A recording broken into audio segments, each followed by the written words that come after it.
6ನೇ number ಬಗ್ಗೆ ಹೇಳೋದಾದ್ರೆ ಗುರುಗಳೇ 6, 15, 24. 6ನೇ ನಂಬರ್ಸ್ ಈ ವರ್ಷದ ಸಖತ್ ಬ್ಯೂಟಿಫುಲ್ ನಂಬರ್ಸ್ ಈ ವರ್ಷ. ಹಾಗಾಗಿ ಸೇರ್ 6ನೇ ತಾರೀಕು ಕೊಟ್ಟಿದ್ದಾರೆ. ಅವ್ರು ಫೈನಲಿ ತಗೊಬಂದರು. ಅವ್ರು ಜರ್ಸಿ ನಂಬರ್ 41 ಯೂಸ್ ಮಾಡ್ತಾಯಿದ್ರು. ಒಬ್ಬ ಫುಟ್ಬಾಲ್ ಪ್ಲೇಯರ್ ಅವ್ರು ಕೊಟ್ಟಿದ್ದು 96 ಅನ್ನೋ ಜರ್ಸಿ ನಂಬರ್. ಅದಾದಮೇಲೆ ಅವ್ರ ಲೈಫಲ್ಲಿ ತಿರುಗೇ ನೋಡಲ್ಲ. 41ಕ್ಕಿಂತಲೂ 96 ಬಂದಮೇಲೆ ತುಂಬ ಚೆನ್ನಾಗಿ ನೋಡಿದ್ರು. ಅವ್ರು ತುಂಬ ಬ್ಯೂಟಿಫುಲ್ ನಂಬರ್ಸು.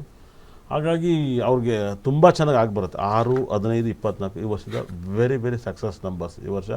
ತುಂಬ ಭಾಳ ರಾಜಯೋಗ ಬರುತ್ತೆ, ಭಾಳ ರಾಜಯೋಗ. ಅವರು ಲಕ್ಕಿ ನಂಬರ್ಸ್ನೇ ಇವ್ರು ಫಾಲೋ ಮಾಡಬೇಕಾಗುತ್ತೆ.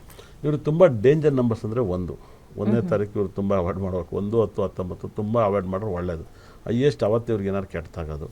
ಇವರು ತುಂಬ ಬ್ಯೂಟಿಫುಲ್ ನಂಬರ್ಸ್ ಅಂತ ಬಂದಾಗ 2, 11, 20, 29 ತುಂಬ ಲಕ್ಕಿ ನಂಬರ್ಸ್ ಇವರಿಗೆ 6ನೇ ತಾರೀಕುವರೆಗೆ. ಅದೇ ಥರ ಇವ್ರಿಗೆ 2 ಆದಮೇಲೆ 3, 12, 21, 30 ತುಂಬ ಕೆಟ್ಟ ನಂಬರ್ಸ್. ಈ ನಂಬರ್ಸ್ ಯೂಸ್ ಮಾಡಬಾರ್ದು. ಕೆಟ್ಟ ನಂಬರ್ನೇ ಮದುವೆ ಮಾಡ್ಕೊಂಡು ಸಖತ್ ಶ್ರೀಮಂತರಾಗ್ತಾರೆ. ಅದು ಅಡ್ಜಸ್ಟ್ಮೆಂಟ್ ಮಾಡ್ಕೊಂಡು ಬದುಕಬೇಕು. ಆದರೆ ಯಾವಾಗಲಾರು ಇವ್ರು ಕೆಟ್ಟ ನಂಬರ್ ಮದುವೆ ಮಾಡ್ಕೊಂಡ್ರೆ ಸೆಕೆಂಡ್ ಹಸ್ಬೆಂಡು ಸೆಕೆಂಡ್ ಗಂಡ ಬಂದುಬಿಡ್ತಾರೆ 100%. ಅಂದರೆ ಡೆತ್ ಆಗ್ತಾರೆ, ತುಂಬ ಸಂಪಾದನೆ ಮಾಡ್ತಾರೆ, ಸತ್ತೋಗ್ಬಿಡ್ತಾರೆ.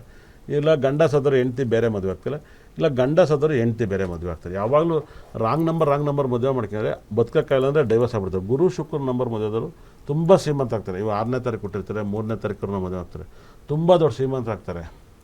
ಒಂದು 40-45 ವಯಸ್ಸಲ್ಲಿ ಯಾರಿಗಾರು ಒಬ್ಬರು ವಿಧವೆ ಆಗ್ಬಿಡ್ತಾರೆ. ಗಂಡ ಆಗ್ಬೋದು, ಇಲ್ಲ ಹೆಂಡ್ತಿ ಆಗ್ಬೋದು. ಆಕ್ಸಿಡೆಂಟ್ ಸಾವು, ಕಾಯಿಲೆ ಸಾವು, ಏನು ಬೇಕಾದ್ರೂ ಆಗುತ್ತೆ. ಅವಾಗ ಅಷ್ಟೆಲ್ಲ ಸಂಪಾದನೆ ಮಾಡಿ ಕೂಡ ಬೇರೆಯವ್ರು ಮತ್ತೆ ಅದನ್ನು ಅನುಭವಿಸ್ತಾರೆ. ದೇವ್ರು ಇನ್ನೊಂದು ಕಡೆ ಯೋಗ ಬರೀತಾನೆ. ನಾನು ಇದನ್ನು ತುಂಬ ಅಬ್ಸರ್ವ್ ಮಾಡಿ ನೋಡಿದ್ದೀನಿ ಈ ಥರ ಕೇಸ್ಗಳನ್ನ. ಇವ್ರಿಗೆ 4, 13, 22, 31 ತುಂಬ ಲಕ್ ತಂದು ಕೊಡುತ್ತೆ. 5, 14, 23 ತುಂಬ ಲಕ್ ತಂದು ಕೊಡುತ್ತೆ. 6, 15, 24 ತಂದು ಕೊಡುತ್ತೆ. 7, 16, 25 ಕೂಡ ಲಕ್ ತಂದು ಕೊಡುತ್ತೆ. 8, 17, 26 ಲಕ್ಕು. 9, 18, 27 ತುಂಬ ಲಕ್ ಬರುತ್ತೆ. ಇವ್ರು ಅವಾಯ್ಡ್ ಮಾಡ್ಬೇಕಾದ್ರೆ ನಂಬರ್ಸು 1, 3 ಅವಾಯ್ಡ್ ಮಾಡಬೇಕು. ಆದರೆ 1 ಅಂದರೆ 1, 10, 19 ಭಾಳ ಅವಾಯ್ಡ್ ಮಾಡಬೇಕು. ನೀವು ತೆಂಡೂಲ್ಕರ್ 24ನೇ ತಾರೀಕು ಅದು ಯಾವತ್ತೋ 1ನೇ ತಾರೀಕು ದಿವಸ 1 ಸೆಂಚುರಿನೂ ಹೊಡೆದಿಲ್ಲ ಇವತ್ತವರೆಗೂ. ಆ ಡೇಟಲ್ಲಿ ಮ್ಯಾಚ್ ಆಡಿಲ್ಲ. ಹಿಸ್ಟ್ರಿಲಿ ಆ ಒಂದು ಡೇಟ್ ಬಂದೇ ಇಲ್ಲ. ನಾವು ಅಬ್ಸರ್ವ್ ಮಾಡಿ ಇದೆಲ್ಲ ಲೆಕ್ಕಾಚಾರ ಮಾಡಿ ಇಟ್ಟಿದ್ದೀವಿ ನಾವು ಯಾವಾಗಲೂ ಒಂದು ಸಾರಿ. ಹಾಗಾಗಿಯೇ 1 ಯಾವಾಗಲೂ ಬರೋಕ್ಕಲ್ಲ. 10 ಬರುತ್ತೆ. 24ಕ್ಕೆ 10 ಬರುತ್ತೆ. 6ನೇ ತಾರೀಕುವರೆಗೆ 1 ಬರೋಕ್ಕಲ್ಲ. 1 ಆಗಲ್ಲ ಅಂತ ಹೇಳ್ತಾರೆ.